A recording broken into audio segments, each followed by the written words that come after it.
You are listening to the Horse Radio Network, part of the Equine Network family. What a beautiful day for horses in the morning. You are listening to the #1 horse podcast in the world. Here is your entertaining look at the horse world and the people in it.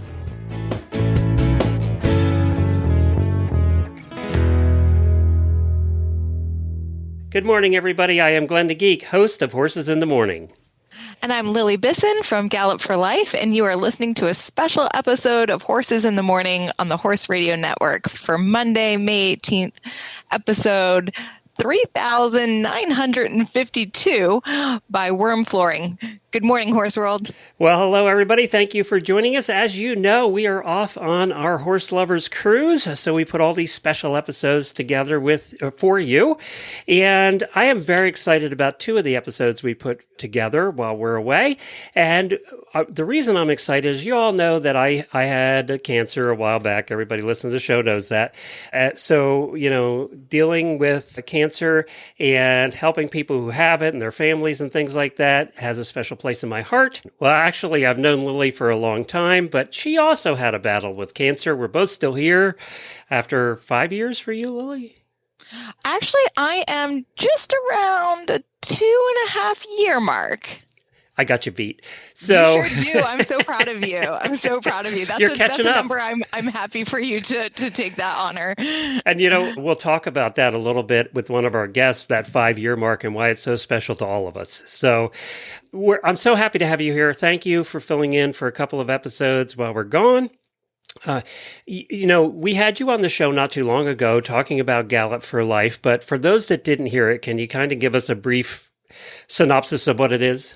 Thanks a lot, Glenn, and thanks again for having me on the show. I'm, very passionate about this topic and helping to advocate, as I know you are as well, from sharing your story with your listeners. And I'm so privileged to share my story and then share the stories of these other women that we have on your show today.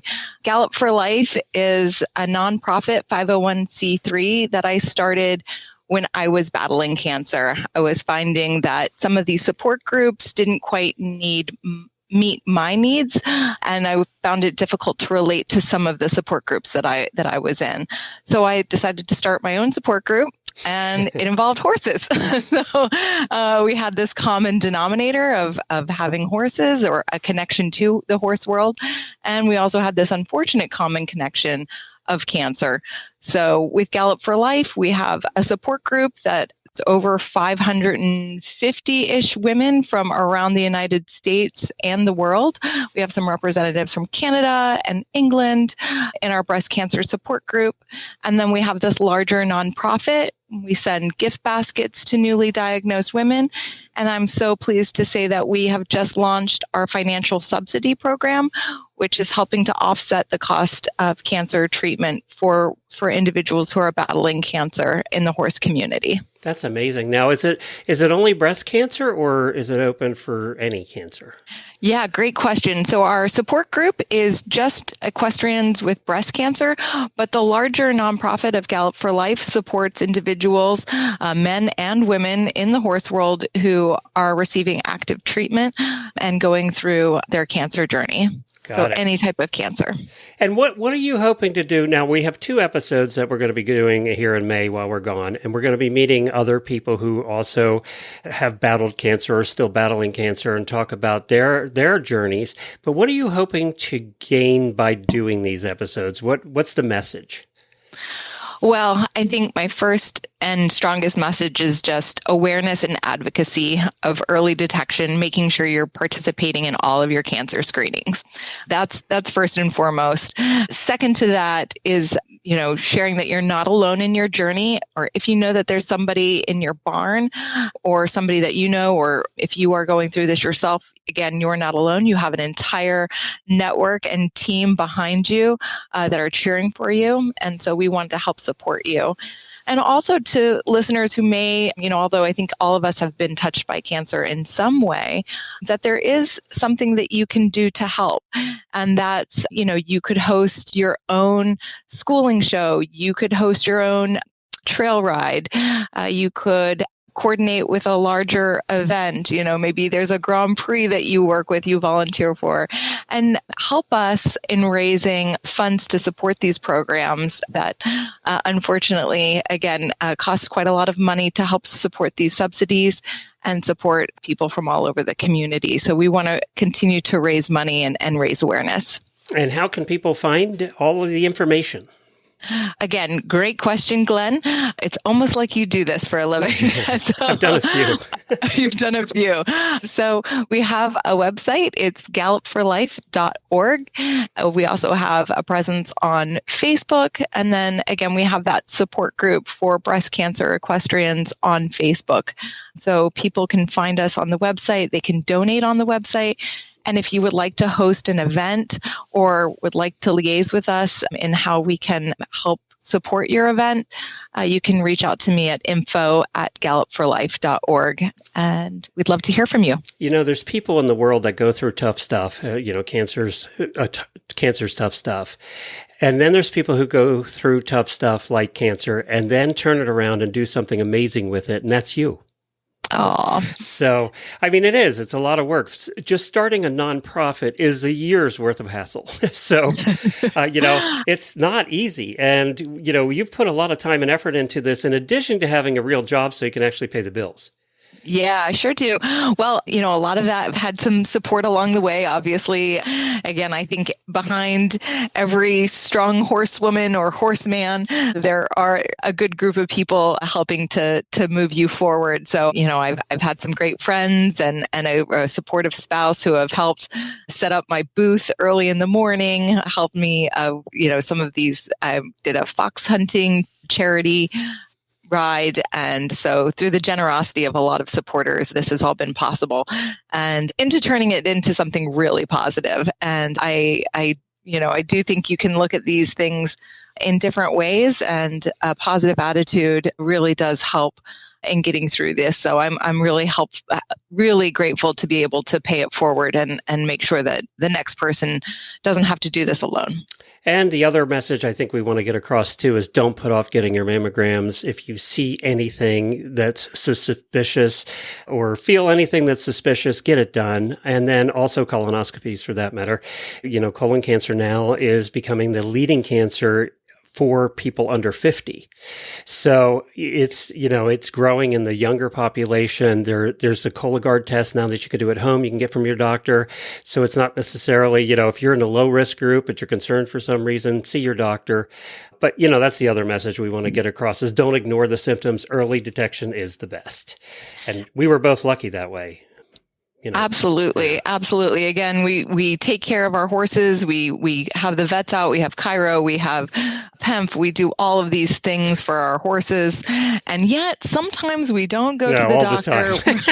Sometimes, we glorify this grind. We break bones. We get back on. We ignore things. We, work through colds, pneumonia, flu, COVID, all of these things without resting and taking care of our bodies. And I'm not going to be under any illusion that I'm going to change that mentality within the horse world, but I am going to put a plug for mammograms and colonoscopies. They are definitely our best defense on these insidious diseases. And, the poop in a box, Glenn, it's my husband did it and I carried it over to the UPS store.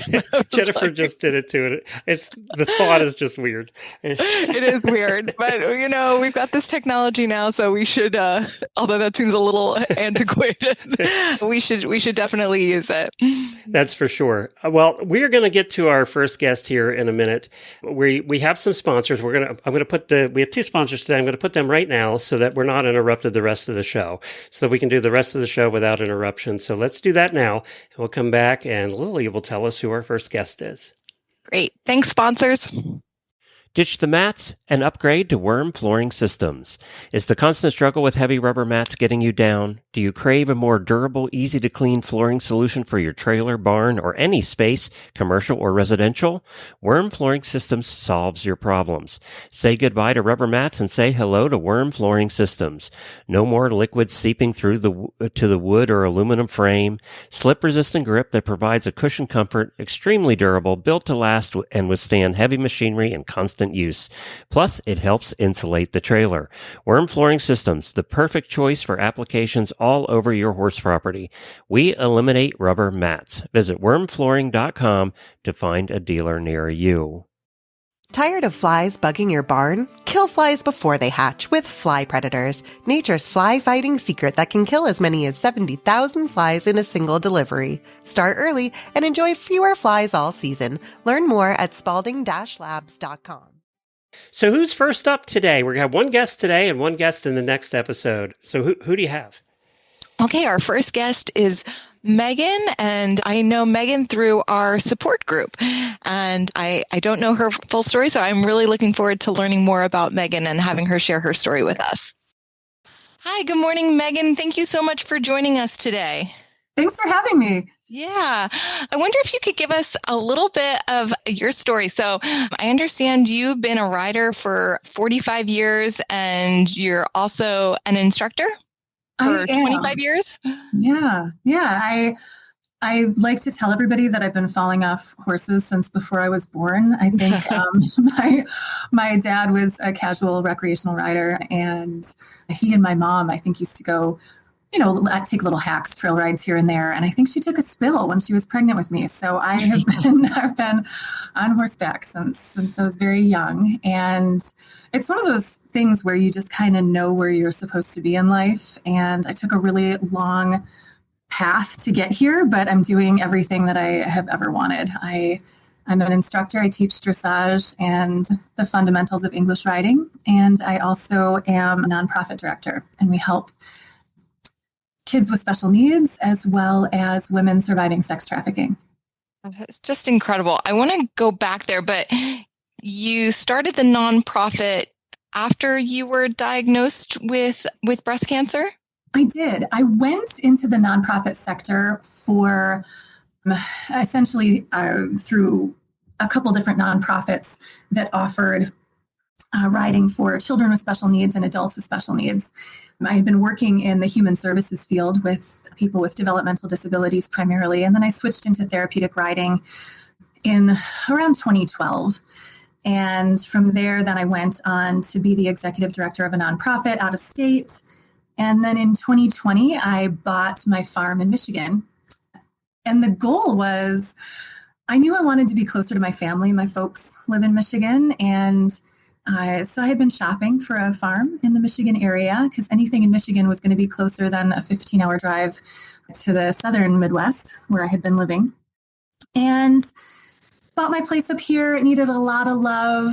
I was pretty run down when I purchased it. So it took a couple years to kind of, fix things up and make improvements. And during that period of time, we were approached by a nonprofit that supports women escaping trafficking. And they asked about bringing the group of ladies out here. And the answer was, of course, absolutely. So starting in 2021, we have been doing that pro bono. And then the irony being, after kind of getting the business up and running and the farm business up and running and the lesson program going, I went for my very first ever screening mammogram. And we have no history of breast cancer in my family. I had no reason to think at 42 that was even a possibility, but went for my first screening mammogram and ended up learning via the text message that my results were available on my portal.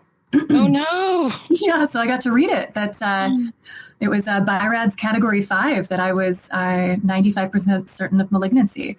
So that's kind of when the Okay, that's a hell of a way to learn it, by the way. Well, super fun. It was really nice. I also got dumped via text message by the guy I'd been dating for a year, like 4 days earlier. It was a rough week. So, lots of bad news coming on my phone that week. So no, again, they always say they don't give us more than we can handle, but also do I have to handle both of these things at the same time? Right? Get a little buffer. I think that's where I differ a little in my mentality, is that, like, I don't think there's such thing as like we're never given more than we can handle.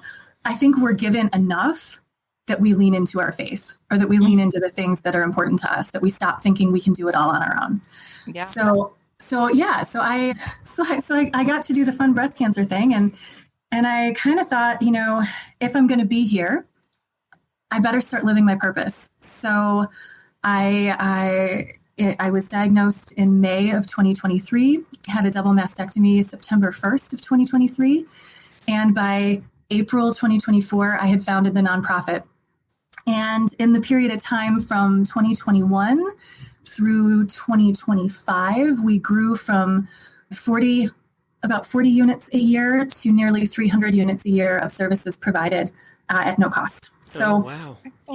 So it's really kind of allowed me to really hone in on the things that are important to me. The barn has always been my safe space. I was one of those kids that, like a lot of us, didn't fit in school and was gawky and weird, and I still am. So for me, the horses were always where I felt safe, where I felt most like myself. And I really love that now I have really honed in on making a facility and an environment, creating an environment where I get to share that with other people. Yeah, that's so special. And, I think you and I actually have we share a similar diagnosis, and we opted for a similar treatment plan with the double mastectomy. And, I'm not sure how you came to your decision, but obviously having, early stage, I was presented with, a lumpectomy or a mastectomy option. And I decided, you know what, that's fine. I'm just going to take them both off. Yes. But so that might have been the way that you came to yours as well, is it? It really is. They offered, and they were encouraging me towards the lumpectomy. And for me, I kind of thought, I don't want this hanging over my head. And the reality is it still kind of does. I mean, all of us, when we have this diagnosis, there's always that little voice, I think, in the back of our head where we're thinking, what if? Every stomach ache is cancer. Right? Yeah. It's like, you get heartburn, it's cancer. Is this it? Yeah. It's just kind of. So Megan, Glenn is also a cancer survivor, but we all share this. And then, I wanted to bring it up too, because I think this is a good time to do it. Two things. I had colon cancer. So colon cancer is used to be the men's disease, and now it's 50-50. People still don't realize that women are 50% of colon cancer patients, and they're much, much younger now.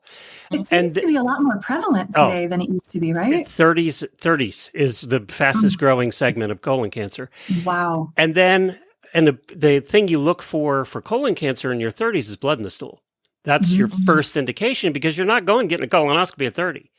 Yeah. But the other thing too is breast cancer. A lot of people don't realize men get breast cancer, and a lot of men get breast cancer. But many people don't realize that. Yeah. No, and with both of those cancers, both breast and colon cancer, early detection is our best chance of surviving all of these cancers, right? So don't neglect your body, listen to your body. If you have blood in your stool, definitely go talk to the doctor about it. And, if you're of average screening age, or if you do have history in your family, definitely go, get checked out with one of the routine screenings. But so I have to ask Megan, while you were recovering from your mastectomy, who did the barn for you? Oh my gosh. I have the most fantastic group of people here. I've been really blessed with the farm family out here. I have a gal that has worked for me part-time for about 3.5 years now. So she jumped in, but also a lot of my students, boarders, my folks, friends, I felt so supported. And, I guess it's something I take really seriously. I have a group of young riders here. I'm a big fan of the barn rat mentality. My goal is to help raise young horsemen and horsewomen. So if kids want to be out here and they want to be riding and they want to be working and they want to earn those opportunities, I'm all for it. But I want the kids to be able to come here and be here. I'm single. I live here alone. So I love having the farm family here and the support here with the students and the families. And I want to be able to give back to them too. So I think over the years, it's been really eye-opening to me looking at the people that I get to be surrounded by. And I'm so impressed with them. I have a group of teenage girls that just are phenomenal. Like, they know how to take vitals. They know if there's something not quite right with one of the horses, they know what to do. They can wrap legs, they can do basic first aid. And that was such a big peace of mind when I was laid up. Although, I'll be honest, my surgery was on a Friday afternoon, and I got home around midnight. And I was in the barn by 8:00 in the morning the next morning. Typical horse person. Yeah, because why wouldn't I be? I live here. So I broke my leg. I was riding 2 days later. So. Yeah, not quite, but almost. But no, I guess, I had some of the teenage girls were out here, the next day, and were doing stuff at the farm. And it just gave me such peace of mind and such joy that I get to be with these great people, these amazing kiddos. I had a boarder who was in the medical field, and she came by and helped check my dressings and my bandages. Like, I wouldn't have been able to do it without the people that I have in the community. So I'm very, very lucky in that regard. Thank you so much for sharing. So Glenn has a lot of listeners, and if they know somebody, or when they know somebody, it's not a matter of sort of if, it's just when, yes. Right? When they know of somebody in their barn, whether it's the barn owner like you, or if it's another boarder, or if it's somebody that they ride with on a regular basis, do you have any advice for what they could do to help support that person, and how you might suggest they help that person? It's such a personal thing, because everybody values support in different ways. What might be meaningful to me might not be meaningful to somebody else. I'm not necessarily a person that needs somebody to come and give me a hug, but somebody else might find that really, really important.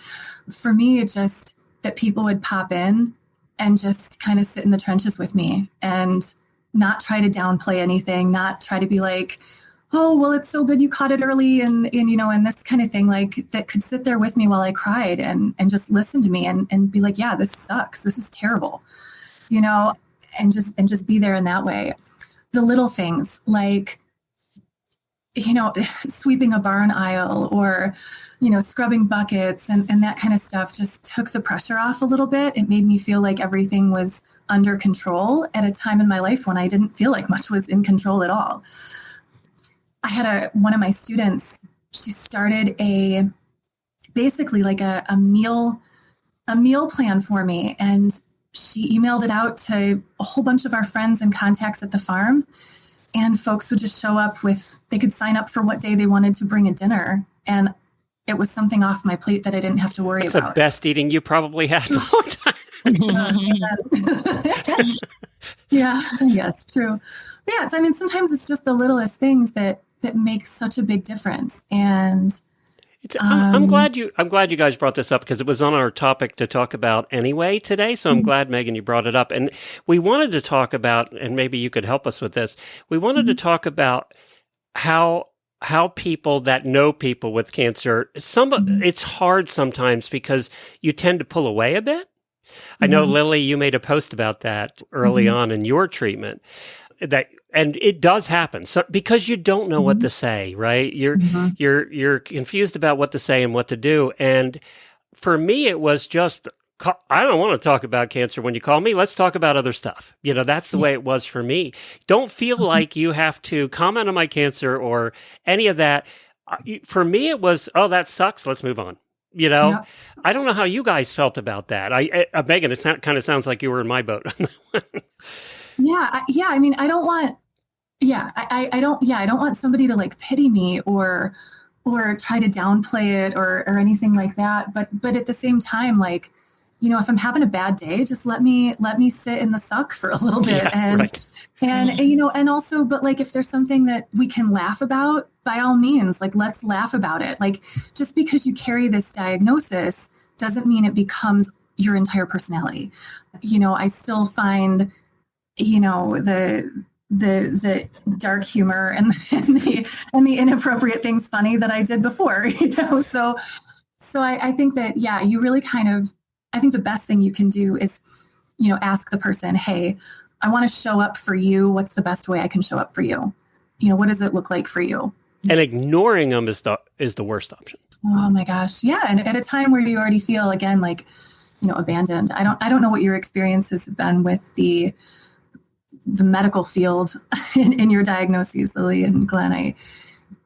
But I felt so just trashed by the doctors and by the medical team. It's been so upsetting. And you found out reading it. Right. On your My Chart. And, I'll tell you, everybody is different in that respect too. I've spoken to people who I know who are in more rural communities, and actually they have received better healthcare. They were treated and diagnosed right away, in person, same day. And that was not my experience. I didn't find out via the My Chart text, but I did have somebody it was like before a holiday weekend, and the doctors had all gone home, and I got a FaceTime. And that's pretty cold too.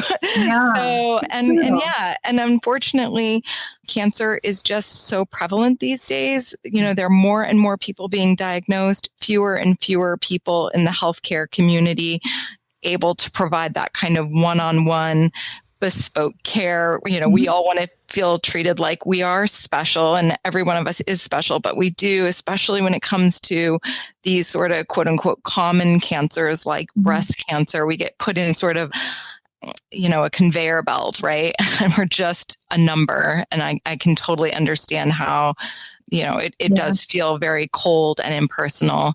So it's hard to advocate, especially, at 42, it's the first time you've gone through something like this and nobody prepares you. There's no playbook, right? Or tutorial on how to navigate the American healthcare system with cancer. On my end, I come from, and it's part of the reason why, on the nonprofit end, why I find it valuable to do the work with people who have experienced trauma. I've gone through a lot of things myself where I didn't always feel that I was respected or that my body or my choices were respected.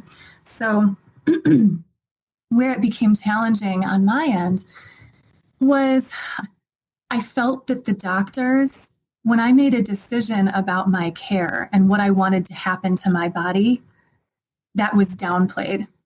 And that was a really tough pill to swallow. I made the decision to go flat after my double mastectomy. I didn't do implants. The more I learned about it, I didn't want to have to do expanders and then a revision and have to change out the implants every 10 to 15 years. I wanted kind of a one and done type of surgery. Excuse me. So when I opted to go flat, I met with the plastic surgeon who I had begun to trust. He and I had talked about what I wanted done. And when I made the decision to go flat, he and I met again. And it was a couple days before my surgery when I said, I've learned about the term aesthetic flat closure. I want an aesthetic flat closure. And I want to make sure that if I change my mind in the future, if 10 years from now, if a year from now, whatever, if I decide I want to do implants or a deep flap or a lap flap, can I change my mind in the future? And he said, absolutely. And I said, okay, then I want to do an aesthetic flat closure for sure. I want a smooth closure. I want to look seamless. And essentially it was because as a business owner, as a single person, I need to get back to life as soon as possible. If I don't work, I can't pay my bills. So being laid up and having a deep flap, which is a much more involved surgery. It's like a 15-hour surgery and the recovery time is 5 months or so. Like that just wasn't something I could do. So he assured me, absolutely, we can give you the aesthetic flat closure. That's not a problem. And I learned 12 days after my surgery, because I'd had some problems with the closure and the incisions and things just didn't seem right. And I was reaching out to the doctors and asking, again, via my chart and via your portal, sending emails, hey, this is what I'm seeing, what's going on.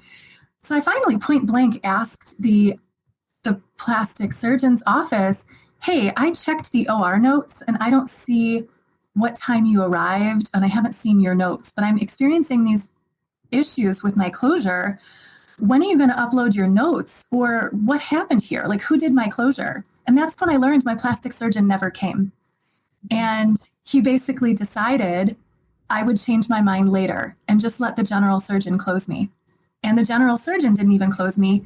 It's a teaching hospital. So he let an ENT resident close me on one side and another resident close me on the other side. Oh my God. I'm disfigured as a result. And I need to be able to trust who's going to handle my body when I'm unconscious. Wow. And that didn't happen. So what I've really learned from all of this, and subsequently meeting with plastic surgeons afterwards to look at my chest and look at what we can do to fix it, the comments were always, I actually had a doctor tell me, well, why wouldn't you want breasts? You're young and you're pretty. And I looked at him and said, and neither of those things are predicated on whether or not I have breasts. Mm-hmm. Like at this point, they're ornaments. They're colder than the rest of your body. There's no blood flow if you do an implant. They're ornaments for somebody else to look at me and think I'm normal. And I'm okay being flat. I'm fine with my body. So I didn't like that this mentality is, we're going to try to make you, quote, look normal, when that's not their choice. It's mine. So being able to advocate for yourself is something that's a hill I will die on, is that if you're a person who's going through this and maybe you don't have family, maybe you don't have a spouse or a partner that you can lean on, reach out, reach out to somebody that you can trust. Reach out to me. I will go to appointments with you. I will sit with you and advocate for you, because this shouldn't happen. Medical professionals should listen to and respect the wishes of the patients that they're serving. Yeah. No, you're absolutely right. I'm so sorry that happened to you. That is not okay. It happens so much more often than it should. Oh, I'm sure. I'm not a unique case. I know there's plenty of women out there that weren't treated with the dignity and respect that their bodies deserved. Yeah. We have a different journey in that respect. And I got a telephone call from the plastic surgeon the night before the surgery. And he said, I don't have any notes on what you want for your implants. I was having a direct to implant without expanders during my mastectomy. But that was a process I couldn't engage in, because I just couldn't, I was focused on the cancer part. So I just didn't want to be flat, but I didn't have any idea about what I wanted. So I just told him, dealer's choice, Megan. I just woke up surprised. Oh my God. She had a lot more faith in hers than you did in yours. But, anyway, thankfully I did not wake up like Dolly Parton, which I guess was a small risk when you have a male plastic surgeon. But anyway, so yeah, these things happen, but they're not okay. And I thank you for raising that part of the journey, because again, sometimes it's not just about the cancer, it's about the lasting impact, right, of the way that you look at yourself in the mirror. So but anyway, at least you don't have to worry about anything, bouncing during the sitting trot. Can I tell you how wild it is? Okay. So I'm not a tiny girl. I'm not a little wafer. I am 5'11", and I'm athletically built and curvy. And prior to surgery, I was at like a 36, 38 double D, and very busty and well balanced. I carry a lot in my hip. Since going flat, my balance is so different. I'm sure, because now I'm like base heavy. I'm hip and thigh heavy, and learning to reposition myself riding without that hanging on the front of me. It's been a wild experience. My body doesn't move the same. So I don't know. Megan, It's crazy. There's a question that's burning for me. So I see you provided this picture of yourself on your Dutch warm blood cross. And I don't know if there is a connection to your horse's breeding with the stallion Simpatico. Is he bred that way? He's like the Art Deco line of things. His dad was state of the art. And and I raised that because fun fact, there are several of us with connections to those spotted warm bloods in the breast cancer support group. I don't know what the common denominator is with spotted warm bloods and breast cancer, but the breeder and the woman that actually bred my horse and the breeder of Simpatico are all in our support group. I don't know if you knew that, but it's amazing. Anyway. I love it. It happened on accident. I didn't think I was going to have a Pinto half Arab Dutch cross. I went to a mentor of mine who is just, he's an incredible rider, an incredible human being. His name's Christian Garvig, and he's brilliant. I went to him and said, I think I'd like to purchase something. Most of my horses to this day, almost everything's a rescue. I try to, see potential in horses that maybe other people have given up on. So I have a farm full of rescues, and that's what we participate with our lessons and our therapeutic program with. And I love it. But I thought, I'd like a horse that I can kind of progress with and challenge myself a little bit more. So I think I'm actually going to buy a horse, right? So Christian at the time was at a farm in Virginia, and he said, why don't you come out and just ride a bunch of the horses here on the farm? Nothing that you need to buy from us, but I want to see what can you deal with? What can you not deal with? What do you like? What do you not like? Let's hone this down, and then I can keep my eyes open for you. And I rode this charming, opinionated, lovely Pinto, and I was not expecting to be buying a half Arab, but I just felt like when I sat in the saddle, and this is going back to 2018, I just felt like it just felt like home, I guess. So I bought him, and he is my best buddy. I just adore him. He is quirky. He is so expressive. And we just have a ton of fun. And recently, the end of August of last year, his full brother came to live at my property as well. And his full brother has gone Grand Prix, but I think he won nationals at 3rd, 4th, Prix St. George. He's very, very talented, but he was ready for a step down. So he lives here now at the farm. So I've got the two brothers, these two beautiful Pinto Dutch horses that I just never even in my wildest dreams would I have thought I would have such cool horses. So it's really neat. So Megan, did you have insurance this whole time? I did. I was fortunate.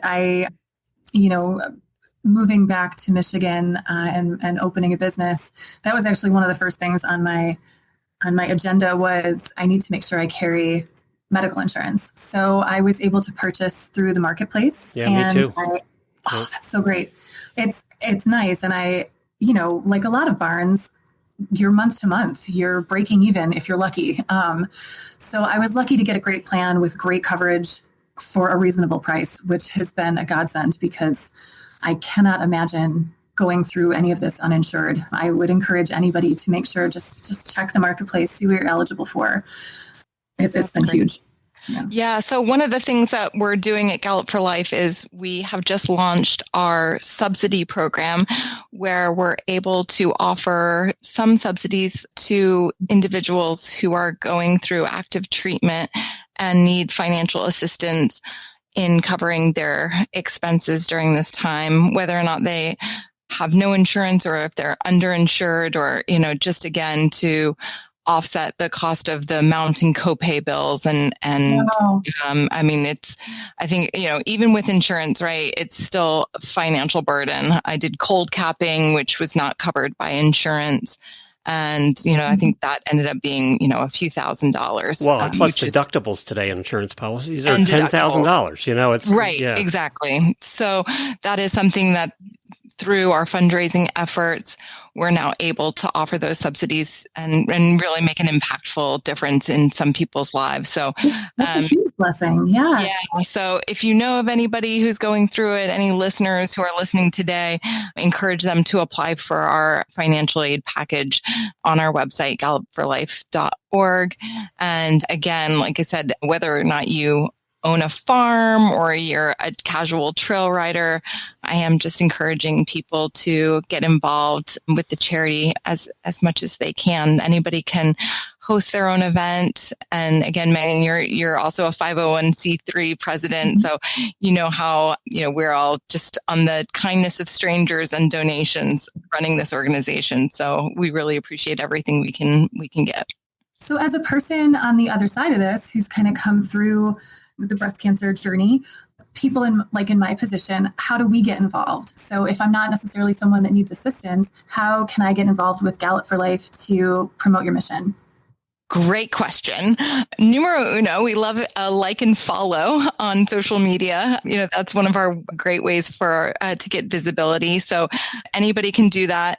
And then, like I said, if people want to host their own, there is only one of me. And unfortunately, I do have a full-time day job, so I can't do this full-time. But so we're hoping to set up chapters. So I love that you're in the Midwest. But again, right now, this is all started as a grassroots movement, right? So people are able to, plan their own, group trail ride event with donations to Gallop for Life, horse shows, schooling shows, all the way up to, if you have a connection with the Grand Prix, we would love to have something with a show of any level.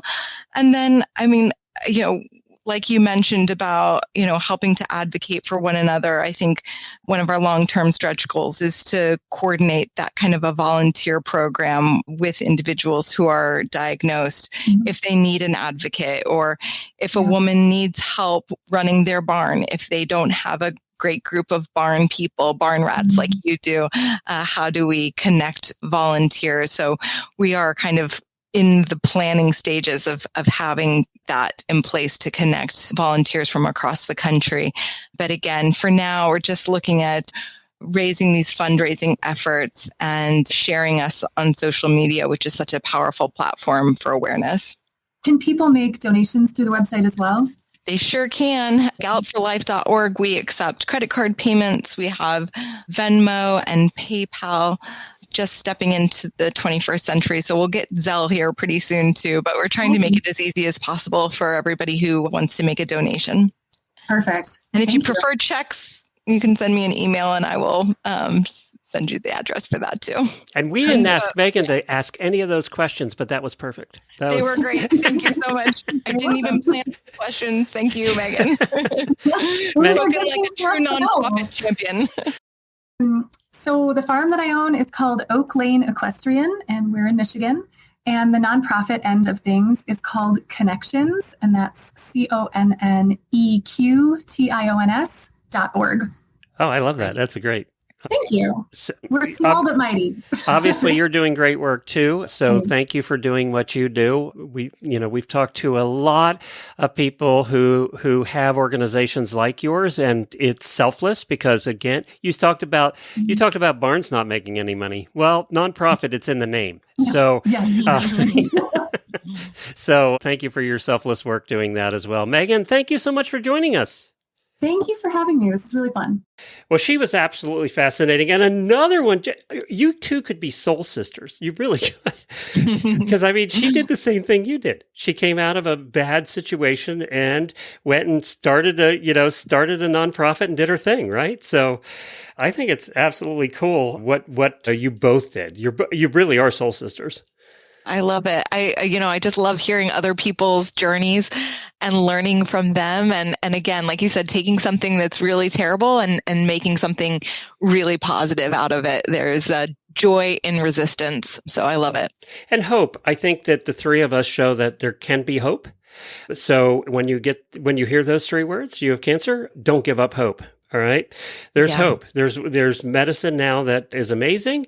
And, a lot of people are in the situation the three of us are in where we're still here. So that's the other message I would say. I belong to a men's cancer group on Facebook, and it's different in there, I think, than your group because it is men, number one. It's all kinds of cancer, but they have a rule in there that you can say whatever you want. You can, whatever you're feeling that day or whatever help you need, you can say it. And they do. They're very candid, as men are, especially around other men. But one of the things that they try and do for each other is give hope, but yet not in a condescending way, Yeah. I think anybody that's been through cancer knows what I'm talking about right now, but they do it in a way that, keep fighting till the end. And that's, and then that's what they preach in there. And it is interesting how my good friend Lee had colon cancer. He's the one that did one of the largest cancer podcasts in the world. That's how I met him. Fought it for 11 years. He was given 6 months to live and lived 11 years. One of the coolest people, most positive people I know. And I met him after his cancer had gotten worse, actually. So, but yet he did that show, talked to other people, tried to help other people. What a great guy. And he would say the same thing. Look, if I had given up, I wouldn't have had those 11 years. He married a new wife in those 11 years, and she was the best thing that ever happened.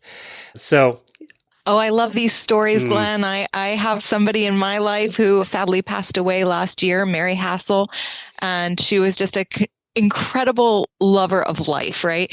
And I think when you get this diagnosis, it really does put everything into perspective. But the way that somebody with cancer continues to fight for each day and finds that beauty of each day in life and doesn't take any of it for granted is a way that I encourage everybody to live their life with or without a cancer diagnosis, hopefully without. Yeah. But you don't wait for your diagnosis to hit you. Enjoy life as if you were, you knew about your mortality. We have a saying on the show that Jamie started a long time ago after her mom died, is we're all marching towards death. Do it now. Yeah, great. I love it. So anyway, thanks for joining us. We'll have another great story for you next week. Lily, what is the website again where people can donate or help out? Yes, it's gallopforlife.org. I hope you enjoyed the chat we had today. We have many more new special episodes for you coming up, some one-on-ones, other fun stuff as well. Be sure to subscribe and tune in throughout the month. The Quarter Horse Show is up tomorrow. Be safe, everyone, and get your mammograms, get your mammograms and colonoscopies now. Thanks, Glenn.